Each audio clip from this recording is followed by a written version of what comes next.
தமிழ்நாடு அரசு ஊழியர்களுக்கு மார்ச் மாதத்திற்கான சம்பளம் ஏப்ரல் 2ஆம் தேதி வழங்கப்படும் என மாநில அரசு அறிவித்துள்ளது. தமிழ்நாட்டில் 9,30,000 பேர் அரசு ஊழியர்களாகவும் ஆசிரியர்களாகவும் பணியாற்றுகின்றனர். இது மட்டுமின்றி 7,05,000 ஓய்வூதியதாரர்கள் மற்றும் குடும்ப ஓய்வூதியர்கள் இருக்கின்றனர். அரசு பணியாளர்கள் மற்றும் ஓய்வூதியம் பெறுவோருக்கான மார்ச் மாத சம்பளம் மற்றும் ஓய்வூதியம் வரும் ஏப்ரல் 1ஆம் தேதி கிடைக்காது என்றும், வருடாந்திர கணக்கு முடிவு காரணமாக வங்கிகள் ஏப்ரல் 1ஆம் தேதி விடுமுறை என்பதால் மார்ச் மாதத்திற்கான ஊதியம் மற்றும் ஓய்வூதியம் ஏப்ரல் 2ஆம் தேதி வழங்கப்படும் என மாநில அரசு தெரிவித்துள்ளது. நாடாளுமன்றத்தில் தன்னை பேச அனுமதிப்பதில்லை என மக்களவை எதிர்க்கட்சித் தலைவர் ராகுல் காந்தி குற்றம் சாட்டியுள்ளார். நாடாளுமன்ற வளாகத்தில் செய்தியாளர்களை சந்தித்த ராகுல் காந்தி அவையில் என்ன நடக்கிறது என்றே தெரியவில்லை என்றும், தன்னை பேச அனுமதிக்குமாறு கோரியபோது சபாநாயகர் இருக்கையிலிருந்து எழுந்து சென்று விட்டதாகவும் கூறினார். இது அவையை நடத்துவதற்கான சரியான வழிமுறை அல்ல என கூறிய ராகுல் தன்னை பற்றி ஆதாரமற்ற கருத்தை தெரிவித்ததாகவும் குற்றம் சாட்டினார்.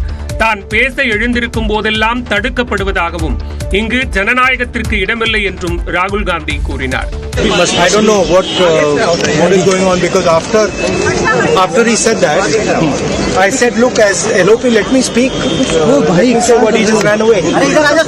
So I don't understand what is going on. This is no way to run the house, frankly.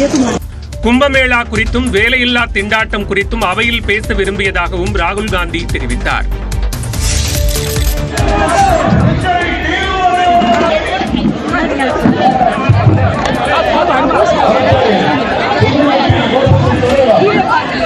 இது கட்சி மாநாட்டுக்கோ விசேஷ வீட்டுக்கோ திரண்ட கூட்டம் கிடையாது. திருப்பூரில் டைப்பர் நிறுவனத்திற்கு எதிராக திரண்டு விவசாயிகள் நடத்திய போராட்ட காட்சிகளே இவை. திருப்பூர் மாவட்டம் பல்லடம் அருகே வாவிப்பாளையத்தில் விவசாய நிலங்களுக்கு அருகே டைப்பர் நிறுவனம் அமைக்க விவசாயிகள் எதிர்ப்பு தெரிவித்து வருகின்றனர்.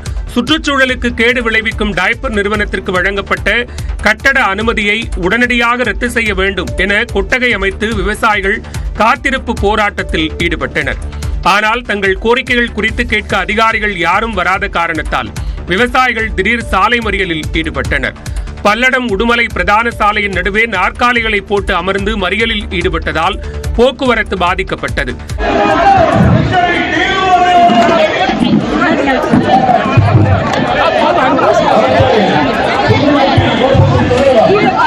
இதனையடுத்து அங்கு வந்த பல்லடம் டிஎஸ்பி சுரேஷ் விவசாயிகளுடன் பேச்சுவார்த்தை நடத்தி அவர்களை அப்புறப்படுத்தினார்.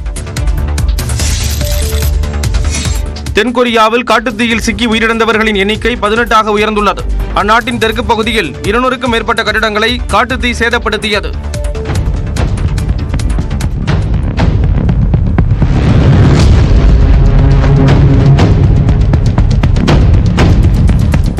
$27,000 பேர் பாதுகாப்பான இடங்களுக்கு வெளியேற்றப்பட்டுள்ளனர். 1300 ஆண்டுகள் பழமையான புத்த வழிபாட்டு தலமும் தீயால் உருக்குலைந்தது. 43,330 ஏக்கர் அளவுக்கு வனப்பகுதி சேதமடைந்துள்ளது.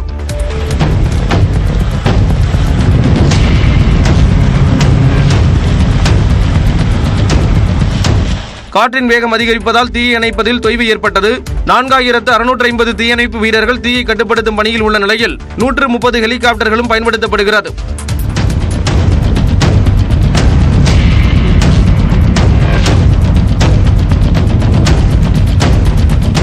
அளவுக்கு அதிகமாக வளர்ந்த பொருட்களை கொளுத்தும் போது ஏற்பட்ட தீ வேகமாக காட்டுத்தீயாக பரவி இருக்கலாம் என்று சந்தேகிக்கப்படுகிறது.